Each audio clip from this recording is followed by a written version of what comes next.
Olá, e aí pessoal, tudo bem com vocês? Bom, vamos passar aqui hoje para gravar uma aula, aquela aula que a gente não conseguiu terminar. Vamos tentar, né,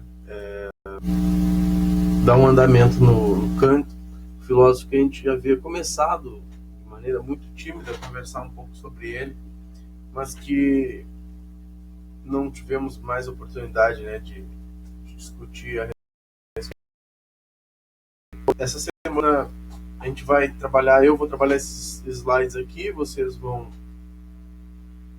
terminar de responder algumas questões que foram dadas lá anteriormente, tá? A gente vai depois estipular um prazo para vocês entregarem as questões, tá bem? Eu sei que muitos já entregaram, e aí quem não entregou eu vou deixar um prazo lá no Moodle para vocês entregarem de novo. Matéria de revisão, e depois eu vou dar um texto melhor para vocês entenderem, tá bem? Então, vamos começar aqui com a aula de Immanuel Kant. Vamos fazer uma revisão um pouco breve também, tá? Bom, então, apresentando Kant, a gente já falou, já passamos por esses slides em aula, mas ele é um dos filósofos mais importantes dentro da história da filosofia. É considerado aí, né, um grande fundador da filosofia moderna, da metafísica moderna. É um filósofo que não está sozinho dentro desse papel aí de ser fundador da filosofia moderna, né? Antes dele tem Descartes, mas ele é um cara super importante. A gente vai entender alguns pontos da filosofia dele, tem que deixar bem claro, tá? Porque a filosofia do Kant, ela é muito grande, ela é muito extensa, ele tem uma obra enorme, com vários livros publicados, cada livro tentando dar conta de um assunto, e é um filósofo também muito difícil de ser lido, tem um vocabulário próprio, muito distinto, o que faz com que a leitura do Kant nunca seja algo tão fácil assim de ser lido, né? É sempre aconselhável ler antes alguma coisa a respeito dele para depois entrar na obra dele. Eu sei que provavelmente, né, nenhum de vocês aí, ou quase ninguém, vai querer pegar um livro do Kant para ler. Também não aconselho isso aí lendo Kant, porque não vão entender nada de início, assim, né? Então é importante a gente só conhecer um pouco da ideia dele. Os livros são bastante chatos mesmo de serem lidos, né? Uma leitura muito difícil e que requer, assim, um cuidado enorme para se ler, principalmente porque as palavras para ele têm um sentido muito diferente às vezes do nosso que a gente tem aqui. Por isso um dicionário de vocabulários do Kant é importante para fazer a leitura, tá? Mas a contribuição dele no campo da teoria do conhecimento, que é o que a gente vem estudando, do racionalismo, do empirismo, vai ser muito grande. Tanto é que ele vai, depois dele, esse assunto vai ganhar um novo rumo, que vai surgir uma teoria chamada de criticismo, é o criticismo kantiano. E ele vai trazer isso, assim, essa fusão do racionalismo e do empirismo, essa discussão que se arrastava lá desde a antiguidade com Heráclito e Parmênides, né, sobre a natureza do conhecimento, depois com Platão, com Aristóteles, e vai se arrastar pela Idade Média, vai chegar aqui na modernidade, né, com René Descartes, com David Hume, e vai ser concluído, teoricamente concluída essa discussão com Immanuel Kant. Então, alguns aspectos ali que a gente também já abordou em aulas sobre a biografia do Kant. É um filósofo que nasceu na cidade de Königsberg, na Alemanha. Esse Alemanha aqui, né, é aquilo que eu falei para vocês. Na verdade, a Alemanha não existia na época que o Kant nasceu, né? Ele era uma pessoa que pertencia à cidade do Kant, é essa que está bem no cantinho aqui, Königsberg. A cidade que hoje seria na Rússia, Kaliningrado, tá? Então, mas na época, como vocês estão vendo aqui, ó, tudo que está em azul é o Império Prussiano, e em colorido são os outros estados alemães que existiam.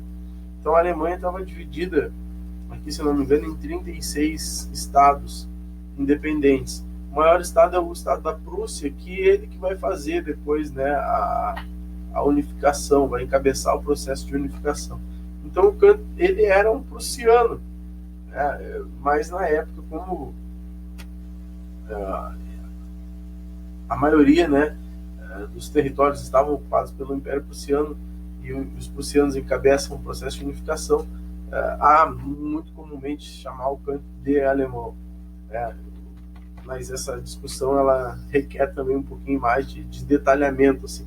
Mas enfim, que não é o propósito a gente ficar discutindo se o Kant era russo, polonês ou alemão. Mas antes de dizer que ele é alemão, é importante fazer essa ressalva aí, tá? Então, é aquilo que eu já tinha dito para vocês também. Kant trabalhou como preceptor e lecionou na Universidade de Königsberg por 42 anos, promoveu uma espécie de síntese entre o empirismo e o racionalismo, desenvolveu reflexões críticas sobre os fundamentos do conhecimento, elaborando uma nova filosofia chamada de filosofia crítica.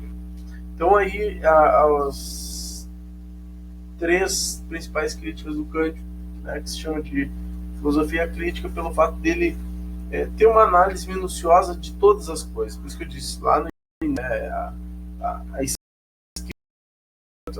é uma escrita difícil de ser lida, porque ele é muito minucioso nas palavras, entende? O Kant ele lança essa questão que na ciência, e principalmente nas ciências humanas, ela é muito forte, né? As pessoas dizem, os caras das humanas gostam de ficar falando horas sobre um determinado tema e tal.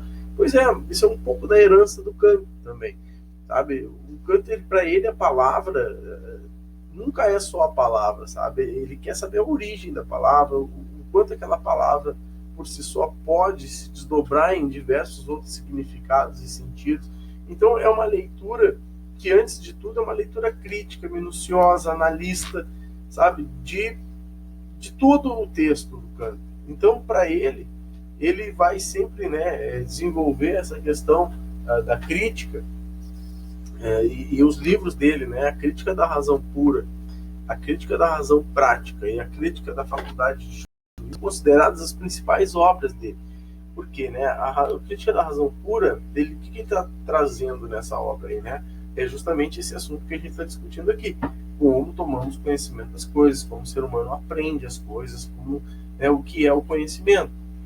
A crítica da razão prática está relacionada com a questão da ação, né? Que aí é nesse livro da razão prática onde a gente encontra, por exemplo, as concepções que vocês já mais ou menos devem ter visto nos vídeos ali que eu postei anteriormente, da ética, né? Do imperativo categórico, do que me faz agir, o que é uma ação boa, uma ação moral, né? Então esse livro é uma análise em relação à ação do sujeito, tá? Ou seja, o que faz o ser humano agir. Então, primeiro, o que faz o ser humano pensar, conhecer. A partir do conhecimento, o que faz o ser humano agir de acordo com o seu conhecimento. E a crítica da faculdade de juízo é como o ser humano toma gosto a partir do seu conhecimento e da sua ação.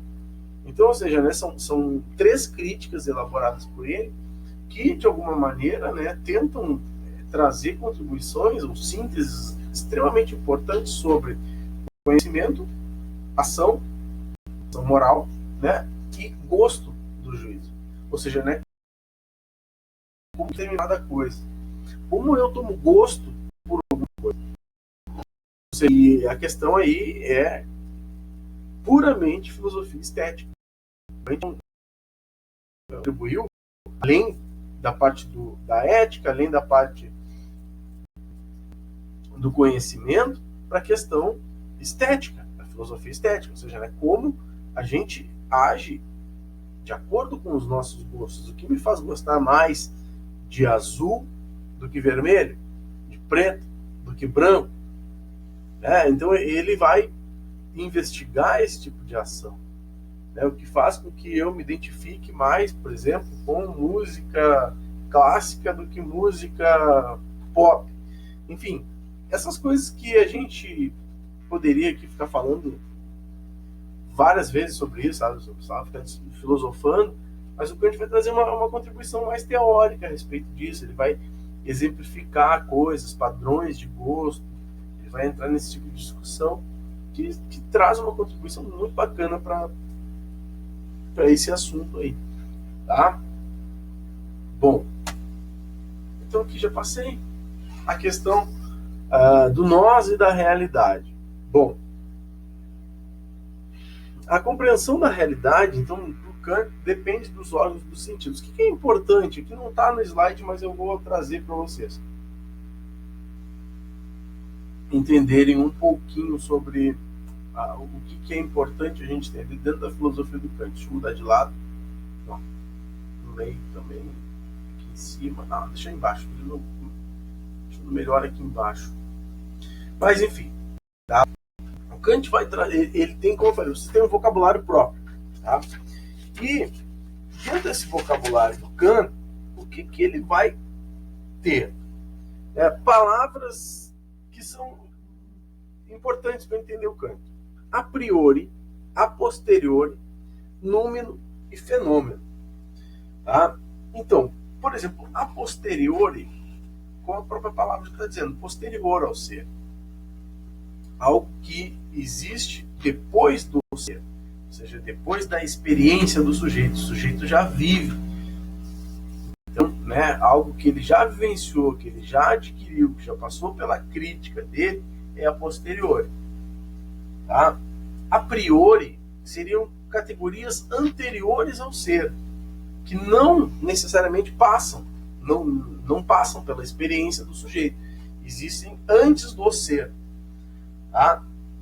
E aí, com essas duas palavras, nos levam para as próximas seguintes, que são as quais? Númeno e fenômeno. O fenômeno está relacionado, tá, com o posteriori. Por quê? Porque o fenômeno é aquilo que se apresenta para o ser, aquilo que eu vejo. Isso é o fenômeno. O fenômeno eu estou diante de uma parede branca, de um armário, de uma tela de computador, sabe? Uma caneca de café, um livro e um iPad na minha frente. E um porta-objetos ali no canto. Isso é o fenômeno, isso é o que está se apresentando para mim e aquilo que eu estou descrevendo para vocês. Só que essa descrição que eu estou dando das coisas está relacionada com a minha percepção da mente. Porque eu vejo as coisas. Os meus órgãos, os meus olhos captam esses sinais. Mas a mente é que processa. Né? A mente é que diz que isso aqui é uma caneca e não é um copo. É a mente que diz que isso aqui é um computador e não um videogame. Né? Ou seja, a mente ela vai processar as informações e vai jogá-las. Ou seja, então o que o Kant quer dizer? É que sempre existe um filtro nas coisas. Ou seja, a gente aprende pelos sentidos, que é a discussão dos empiristas, sim. Os sentidos captam, seriam os órgãos sensoriais, eles captam os sinais. Mas o que o sinal vai ser para mim vai depender do meu filtro, que é a mente. Então essa é a questão, né, do fenômeno e do posterior. Agora, o a priori, tá, é uma questão que está antes do ser. Ou seja, tá relacionado com o númeno. O que é o númeno, Luciano? O númeno é a essência de determinada coisa, da qual eu nunca vou conseguir captá-la. O número existe no Kant, tá? Se você fala do ponto de vista do Kant, o número, a essência, ela existe, mas ela nunca vai ser captada. A gente nunca vai conseguir ver. Se não lembrar do exemplo aquele que eu dei para vocês, de uma festa, o Kant usava esse exemplo, né? De um quadro. Ele pegava uma pintura lá de uma festa, aí, na época do Kant era baile. E aí ele mostrava, olha, não tinha nem máquina de foto na época do Kant, tá? Então era pintura mesmo, cara. Tinha que, para retratar alguma coisa, tinha que pintar. E ele pegava e disse, olha, essa é uma pintura, entendeu? De um baile. Dá para se dizer, olhando para a cara das pessoas, que ó, aquela pessoa ali tá estava gostando, ela estava feliz, aquela outra lá no canto estava um pouco mais triste, etc. e tal, né? Mas isso que tu tá vendo é a posteriori, é o fenômeno, é aquilo que está se apresentando, né? Agora, como esse baile estava realmente, qual era a sensação de estar nesse baile, a energia, a vibe, como se fala hoje, né, das coisas, isso não vai ser possível de ser captado. Por quê? Porque o que se apresenta para mim é apenas um fenômeno. A coisa em si, como Kant chama, né, é incognoscível. Ou seja, né, não vai ser um objeto de conhecimento do sujeito. Então, o Kant ele vai trabalhar dentro dessas duas categorias, de número e fenômeno, né, e a priori e posteriori, porque ele vai dizer, bom, o que os caras, quando a gente entra nessa discussão do conhecimento, a gente entra basicamente naquela ideia de racionalismo e empirismo. O racionalismo a gente vai dizer que, se tivesse que enquadrar dentro do a priori e posteriori, o racionalismo seria a priori, ou seja, né, o conhecimento ele existe antes do ser. Esse conhecimento ele está numa esfera superior. Esse ser ele toma contato com isso, né? Mas esse conhecimento já existe. E o empirismo vai dizer que não, né? Ou seja, o sujeito nasce zerado e à medida que ele vai vivendo, ele vai aprendendo as coisas, vai tomando conhecimento. Então, ou seja, dentro desse debate é que o Kant vai se inserir. E aí ele traz essas palavras, né, que são de fundamental importância para o entendimento da filosofia do conhecimento dele. Tá? Então, voltando aqui para o slide, né, a questão da realidade, essa realidade, como ela se apresenta, é sempre mediante uma filtragem, entendeu? Nós nunca vamos compreender a realidade como ela é, como um todo. O que a gente acha da realidade é somente o que nós achamos, os nossos sentidos captam dela. Tá? E por isso que o Kant é considerado, por exemplo, um dos pais da ciência, né, moderna e tal. Porque quando ele traz essa ideia de que o que a gente conhece não é propriamente o que as coisas são, ele está dando um pontapé enorme para a ciência, entendeu? Porque o que ele está trazendo? Ele está dizendo, olha, existem coisas, porque o Kant ele é um iluminista, ele está vivendo o auge do iluminismo, ou seja, de um movimento, né, de um espírito, de um zeitgeist, de uma época, ou seja, um espírito de uma época, que ele está se contagiando por isso, ou seja, mesmo estando lá na ponta do leste do Império Prussiano, ele está tendo contato com essa época aí. Ele está se contagiando com esse espírito da ciência, né, de achar, com esse entusiasmo que as pessoas tinham, de achar que estavam vivendo o auge do conhecimento humano como realmente estavam vivendo na época. Mas havia um otimismo tão grande que se achava que, bom, a gente chegou no fim da coisa, entendeu? Nós estamos descobrindo os principais problemas da humanidade. Então, ou seja, não há grandes problemas a serem resolvidos agora, porque a gente está descobrindo tudo, a ciência está dando conta de responder todos os problemas e mostrando que o conhecimento teológico não é necessário. Só que Kant vai jogar um balde de água fria nisso, né? Dizendo que não, peraí, cara, o que a gente conhece é só uma parte da realidade. Existe uma outra realidade que não está sensível aos nossos sentidos. E, por exemplo, eu sempre quando falo dessa aula, né, eu uso esse exemplo assim, para ilustrar. A gente dizia assim, bom, olha, lembro do exemplo, né? Algumas turmas eu até cheguei a falar. Se eu passar o dedo aqui na minha boca, aqui, por dentro, e mostrar aqui para vocês, o que vocês vão ver? Né? Vocês vão ver baba, né? Cuspe, saliva, como queira chamar, né? E nada mais do que isso. Agora, se eu pegar esse dedo aqui, né, e raspar ele aqui na cavidade bucal, por dentro da bochecha, e botar esse dedo numa lâmina e levar essa lâmina no microscópio, o que a gente vai ver? O que a gente vai ver, Vinícius?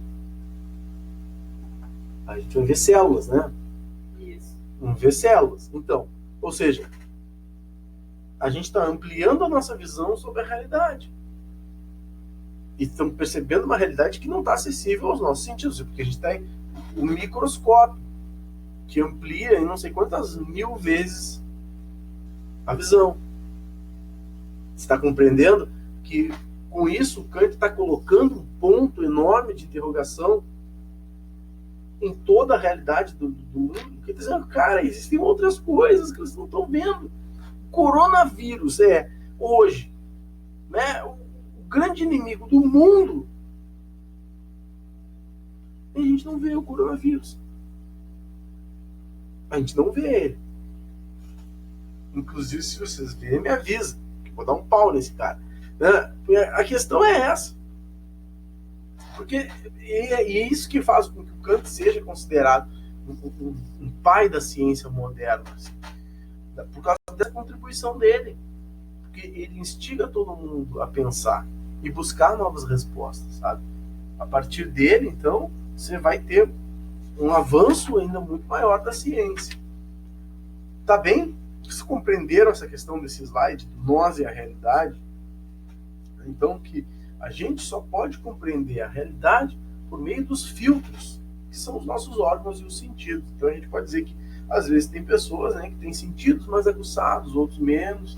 Então, e cada pessoa compreende um pouco da realidade de uma forma diferente. O que o Kant está trazendo aqui é um papel de protagonismo para a subjetividade do sujeito. Bem? Vamos lá. Vamos avançar mais um pouquinho. A mente, para o Kant, a mente ordena os fenômenos. Aquilo que eu estava falando para vocês. Tá? Além de filtros físicos da realidade, como os órgãos dos sentidos, sem os quais não pode haver uma percepção, existem filtros mentais ou intelectuais que condicionam a experiência sensível humana. Quer dizer que tudo que percebemos aparece em nossa mente de uma maneira específica, respeitando certas condições. E Kant, então, estudou, né, quais eram essas condições. Porque é isso que a gente vai entrar naquela discussão, que eu até falei de uma cena de um filme que eu já não me lembro mais, eu acho que Os Deuses Devem Estar Loucos, não? Que é aquela cena que tem quase tudo que é livro didático de sociologia e filosofia, né? Ou seja, a gente desde cedo, dentro da nossa cultura, da nossa sociedade, a gente é condicionado a conhecer determinadas coisas a partir dos conceitos. O que a gente ensina para as pessoas são conceitos, né? E os conceitos nos ajudam a entender o mundo, dar sentido ao mundo. Isso é um carro, isso é uma vassoura, isso é uma caneca. Mas seria interessante também fazer uma experiência de ensinar para uma pessoa que está aprendendo do zero conceitos invertidos, porque qual seria o resultado? A pessoa vai ser louca. Não é porque ela chamar o carro de vassoura, ela chamar a vassoura de caderno, enfim. E essa é a questão, né? Porque a mente, ela ordena os fenômenos a partir do conhecimento que a gente vai tendo a posteriori. Vamos lá. O que a cena do filme tem a ver com isso, né? Que é o fato de que tem uma tribo africana que está fazendo um ritual. Um ritual de uma tribo, né, africana. Imaginem vocês aí. E aí o que acontece? No meio desse ritual, eles estão rezando por seus entes, por seus deuses, cai uma garrafa de Coca-Cola no meio do ritual. Eles estão em círculo fazendo as orações e tal. Só que, claro, anteriormente a cena mostra um piloto de avião lá, que vem passando, o filme é um filme de comédia, né? E ele vem passando lá num avião e ele joga a garrafa de Coca-Cola. E a garrafa cai bem no meio de um ritual religioso de uma tribo. E o que os caras vão pensar? Isso é um presente dos deuses. Entendeu? E eles passam a cultuar uma garrafa de Coca-Cola como se aquilo fosse o Deus deles. Eles foram ensinados que aquilo ali, aquela garrafa vai para um altar, aquilo passa a ser o Deus, a manifestação do Deus presente naquela tribo. Eles cultuam uma garrafa de Coca-Cola. E esse, quando coloca isso ao longo de gerações, né, você está vendo que as pessoas estão sendo educadas, condicionadas a entender que aquilo ali é um Deus. Mas se tu sair daquela cultura, né, e chegar, por exemplo, na cultura ocidental, você vai perceber que aquela garrafa ali é um objeto material. Não se trata de um Deus. Ou seja, novamente, né, os fenômenos, como eles se apresentam, eles passam por esses filtros da mente. Só que a mente funciona a partir dos conceitos que a sociedade determina. A gente nunca passou por essa experiência de entender, por exemplo, como a mente trabalharia de forma nua e crua, sem conceitos prévios. A gente tem vários exemplos, né? Mas aí, para a mente viver nua e crua, teria que viver isolado da sociedade.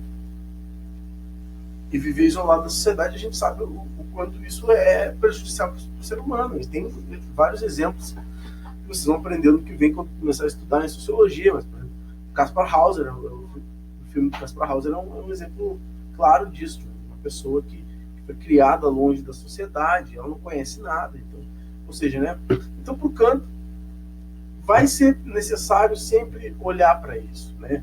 E a questão dos conceitos, das coisas, como elas existem, tá?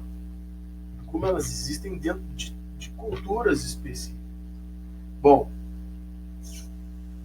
então, em sua investigação minuciosa a respeito do conhecimento humano, o filósofo alemão estudou a experiência sensível.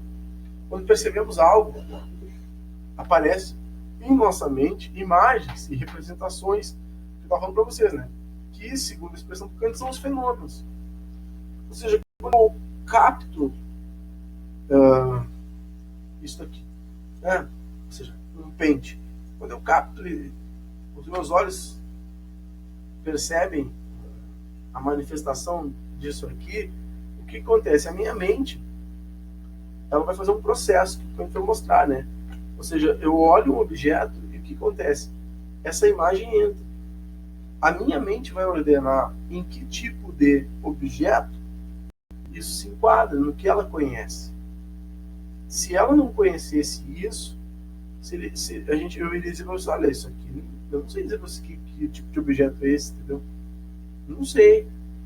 Eu posso dizer que é parecido com alguma coisa, porque quando eu digo que é parecido com alguma coisa, significa que é ao mais próximo que minha mente conseguiu chegar. Ele é incapaz de dizer o que é isso. Por quê? Porque não há um conceito ainda definido sobre o que é determinado objeto. Então essa é a questão que o Kant vai mostrar, né? Ou seja, quando percebemos algo, aparecem em nossa mente imagens e representações segundo a expressão, né, que o Kant chama de fenômenos. Ou seja, o que aparece são os fenômenos, no sentido dos captos. Aí a minha mente vai trabalhar. Eu gosto muito de usar exemplos da questão, por exemplo, da culinária. A gente,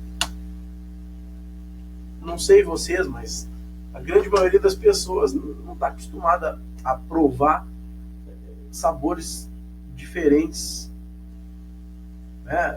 A gente acaba meio comendo quase sempre as mesmas coisas. Mas digamos que se a gente seja um sujeito que viaja, entendeu? Muito pelo mundo, comendo e provando de várias gastronomias internacionais. Então, esse cara vai ter uma experiência, uma posteriori muito maior para poder dizer, por exemplo, pode comer uma carne de esquilo, por exemplo. Tá, parece com o quê, cara? Entendeu?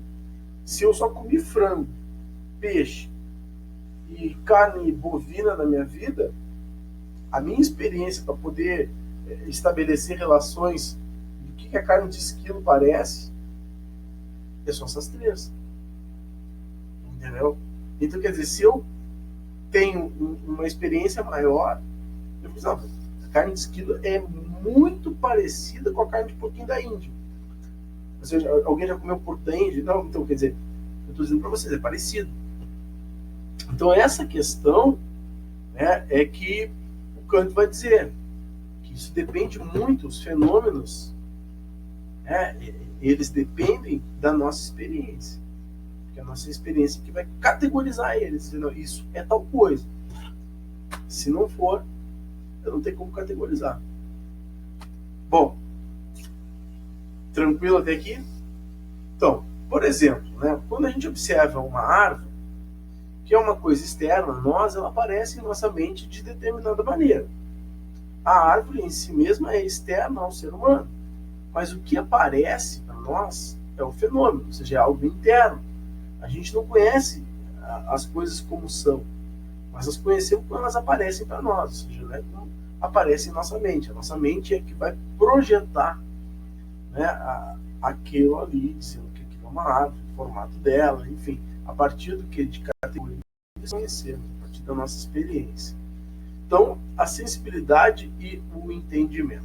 Então, para Kant, os fenômenos dependem, por um lado, das impressões sensíveis, que a gente obtém por meio dos órgãos, dos sentidos, e, por outro lado, depende da nossa capacidade mental ou intelectual de conformar ou ordenar essas impressões. Quando observamos alguma coisa, quando vemos, tocamos, escutamos algo, não apenas recebemos essas impressões de uma maneira passiva, mas atuamos sobre essas impressões criando os fenômenos. Ou seja, é isso que eu estava explicando para vocês anteriormente ali, né? A nossa mente, ela atua sobre essas sensações que os órgãos captam para determinar e dizer o que é tal coisa, para diferenciar o que é uma árvore, uma pitangueira de uma macieira, por exemplo. Eu não sei diferenciar. Eu precisaria conhecer cada uma delas para dizer, se não me mostrasse, é uma árvore, mas se tu mostrar para alguém que conhece, mas não, isso é uma árvore de determinado fruto, essa é de outro. Ou seja, a gente precisa ter essa experiência, esse conceito vivenciado. Tá? Senão a gente vai dizer, não, só é uma árvore. A questão, então, né, segundo Kant, a gente conformamos os fenômenos por meio da nossa sensibilidade, que é a maneira como a gente recebe as sensações, e também por meio do nosso intelecto ou entendimento, que é a maneira como a gente, né, como pensamos as sensações recebidas. Então, o Kant sempre vai trabalhar nessas duas categorias aí, priori e posteriori, né? Então, a gente conforma os fenômenos por meio da nossa sensibilidade, tá? E o nosso intelecto age nessa sensibilidade para dizer o que é determinada coisa. Bom, nesse sentido aqui, tá? Não, eu explico o que eu ia dizer nele. Então, pense na representação, por exemplo, de uma caneta. Ao fazer isso, você involuntariamente imagina uma delimitação espacial. Quer dizer, a imagem desse objeto aparece existindo em um determinado tempo. Tente representar mentalmente qualquer objeto que esteja próximo de você, mas não dê ele nenhum formato especial. Você perceberá que é impossível, pois nenhuma coisa externa a nós é realmente representada em nossa consciência sem que exista espacial e temporalmente. É meio viagem, mas vamos lá. O que Kant vai falar nesse sentido aqui? Ele vai mostrar que, e é aí que ele vai se inserir e meio que vai sintetizar essa discussão do racionalismo e do empirismo. Por quê?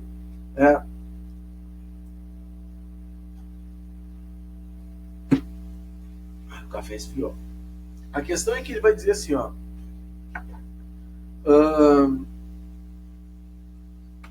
existem duas coisas, tá?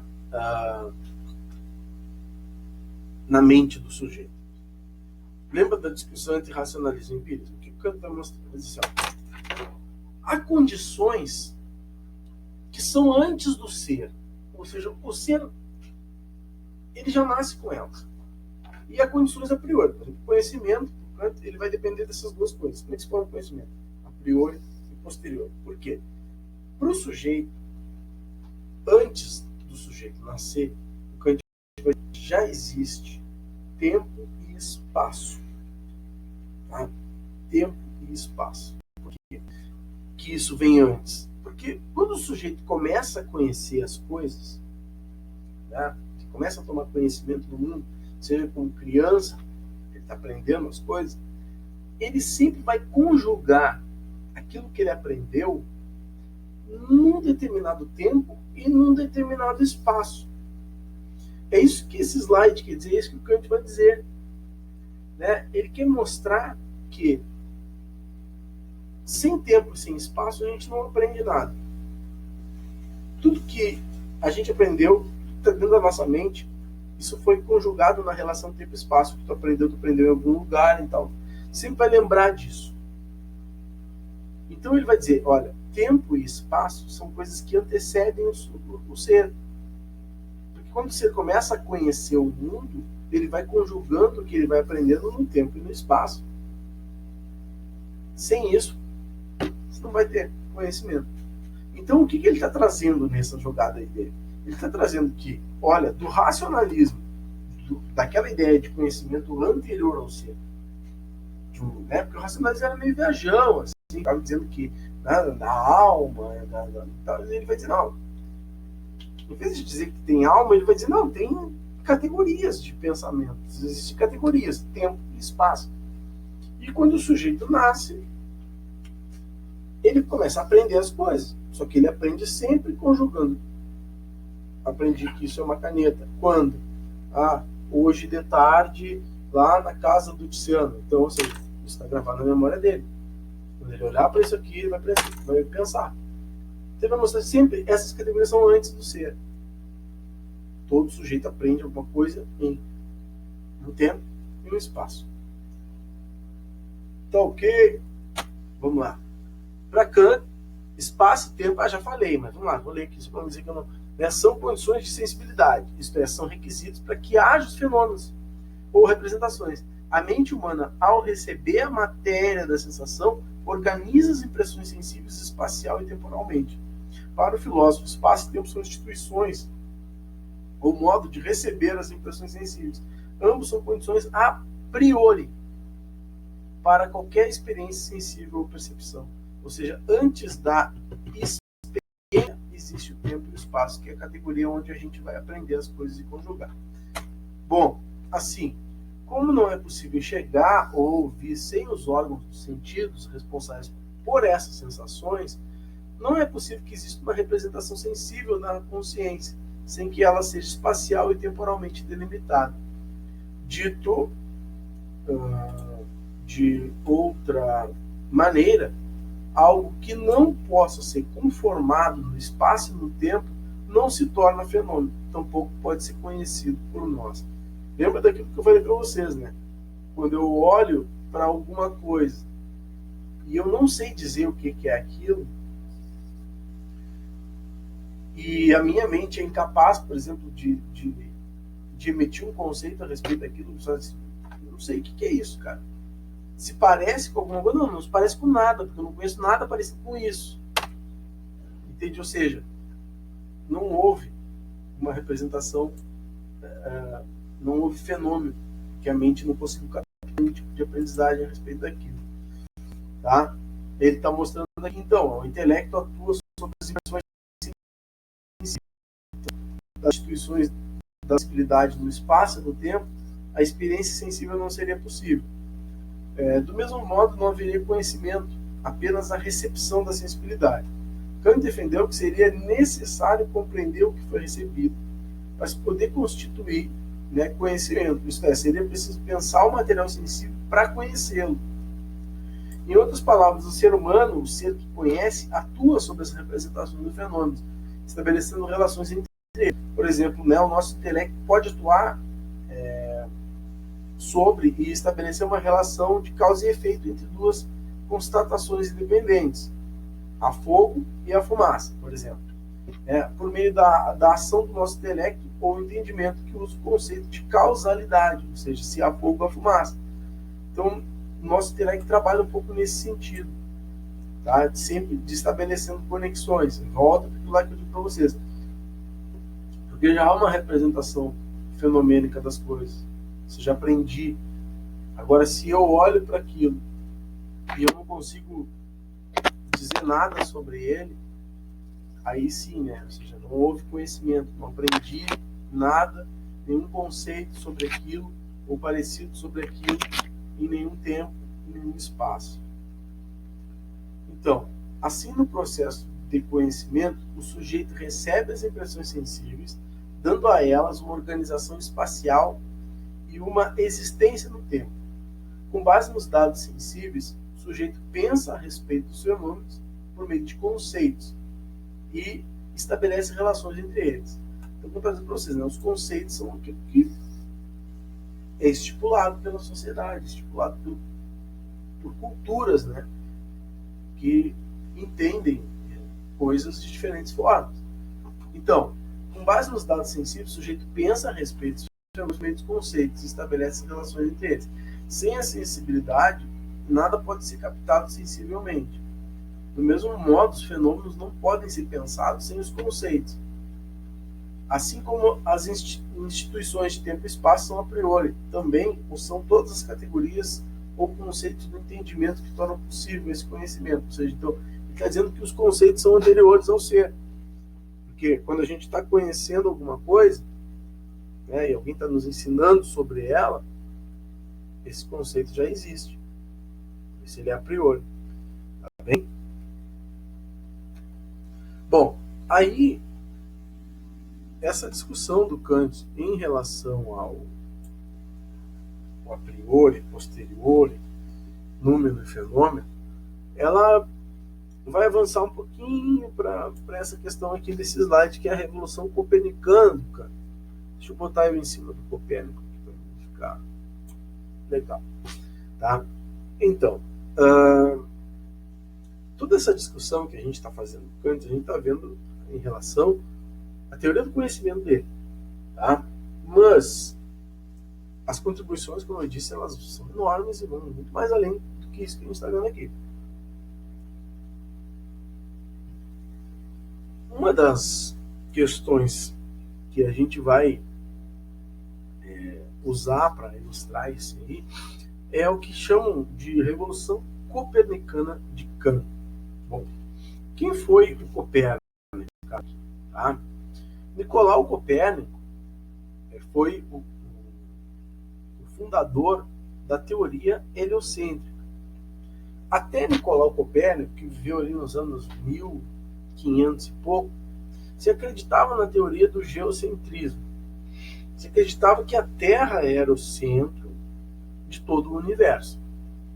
O Nicolau Copérnico, que é um físico, astrônomo, matemático, ele vai, né, mostrar que, na verdade, o que ele chamava de universo é a nossa galáxia, né, mas que aquilo ali na época, por exemplo, ou seja, o universo, entre aspas, naquela época, havia um Sol e os planetas orbitavam em torno desse Sol. Ou seja, então seria Hélio, o Sol, o centro do universo e não mais a Terra. E ele conseguiu provar isso. Né? Mas isso custou um preço enorme para Copérnico, que foi condenado à Inquisição. Tá? Porque, né, na época a igreja condenava esse tipo de pensamento aí. Bom, os caras pegaram essa teoria do Nicolau Copérnico e aplicaram isso na teoria do Kant, dizendo que o que o Kant vai fazer em relação à teoria do conhecimento é uma revolução. Por quê? Deixa eu baixar aqui para cá. Bom, então Kant inverte a relação entre sujeito e objeto no processo de conhecimento. Antes da reflexão kantiana, pensava-se que o sujeito, no ato de conhecer, recebe de maneira passiva as impressões sensíveis das coisas ou dos objetos que existem fora dele. É como se a pessoa captasse passivamente as impressões vindas do que lhe é externo, por exemplo, o vento de uma árvore, o frio de uma pedra, de um gelo ou o áspero de uma superfície.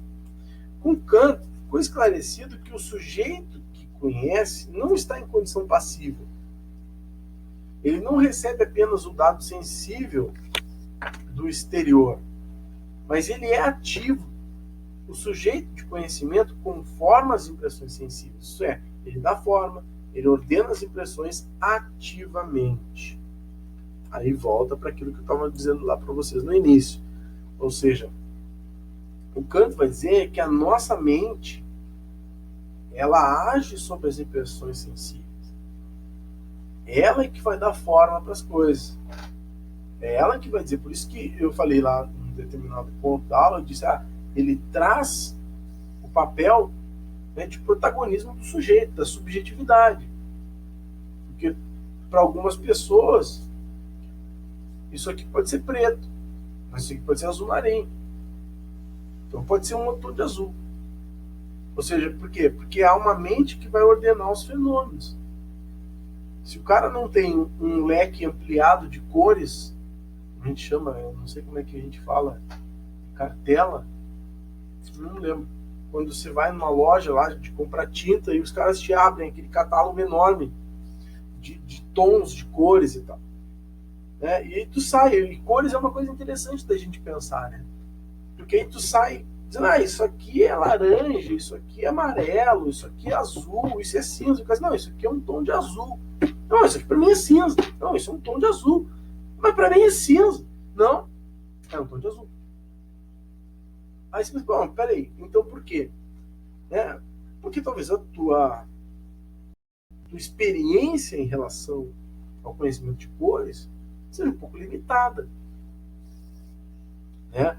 E o que faz com que, por tu ter uma experiência tão pouco limitada em relação ao conhecimento de cores, as tuas impressões são mais fracas em relação a elas. Tu não consegue captar tudo.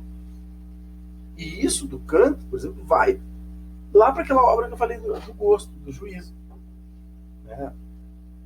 Tá tudo relacionado.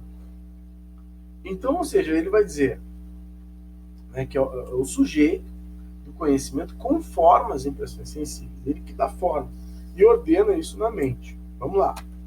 Significa que não é o sujeito quem deve se adaptar aos objetos do exterior para conhecê-los, mas ao contrário, são as impressões que têm que se adaptar à estrutura humana de conhecimento, ou seja, as estruturas da sensibilidade do intelecto. Volta para a questão da garrafa de Coca-Cola como Deus. Ou seja, né? Significa que não é o sujeito que deve se adaptar aos objetos do exterior para conhecê-los, mas ao contrário, as impressões que a gente tem é que se adaptam à estrutura humana de pensamento. Então, dessa forma, Kant defende que existem condições de conhecimento que são anteriores, né, para qualquer experiência sensível. Essas estruturas da sensibilidade, do entendimento, estão presentes em todos os seres humanos, são universais e possibilitam uma experiência sensível, questão do tempo e do espaço. Assim como Copérnico revolucionou a teoria cosmológica, afirmando que o Sol é o centro do universo, Kant trouxe o sujeito para o centro do processo de conhecimento, questionando a tradição que depositava nos objetos a centralidade desse processo. Para Kant, o sujeito é o principal agente do conhecimento. Então, né, até Kant, o que a gente tinha?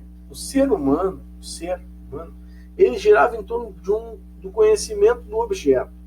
Deixa eu tirar o meu daqui, passar por meio. Tá? Por exemplo. Então, se acreditava até Kant que todo conhecimento estava, todo conhecimento em relação a algo estava neste algo próprio. Por exemplo, uma flor. Então, o sujeito, ele girava em torno do objeto tentando conhecer essas categorias da flor, tentando entender. Depois de Kant, o que vai acontecer?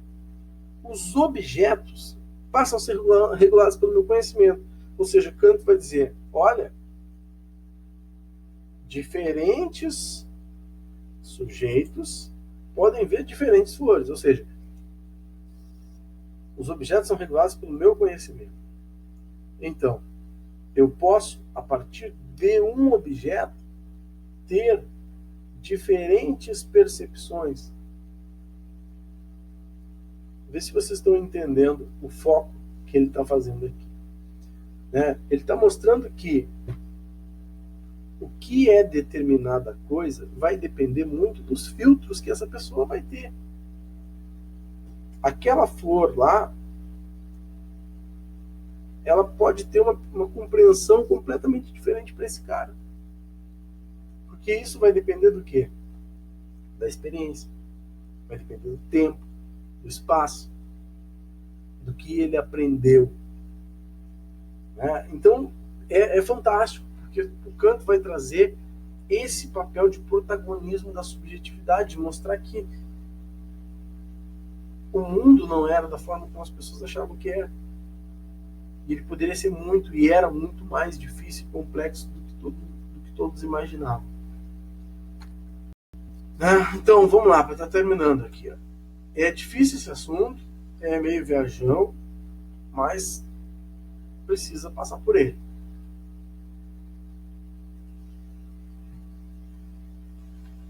Então, aqui, ó. Quando vemos um objeto qualquer, a imagem que se forma na mente não é determinada por esse objeto, e sim o contrário. Nós, por meio do nosso modo próprio de perceber as coisas, é que determinamos e formamos essa imagem na nossa mente.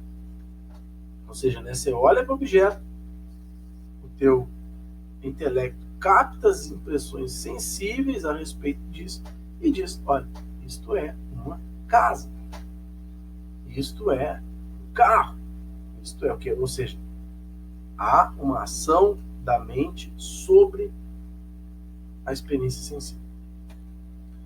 Então, segundo o pensamento de Kant, a gente pode conhecer a representação de uma árvore, um fenômeno, mas não é possível conhecer a árvore em si mesma, pois esse conhecimento depende de como ela aparece para nós. Poderíamos ter uma ideia de Deus, mas não podemos conhecê-lo realmente, porque a ideia de Deus não surgiu por meio de uma experiência sensível, não foi conformada no espaço e no tempo. Né? Então, ou seja, a ideia de Deus é interessante também para se pensar isso, né?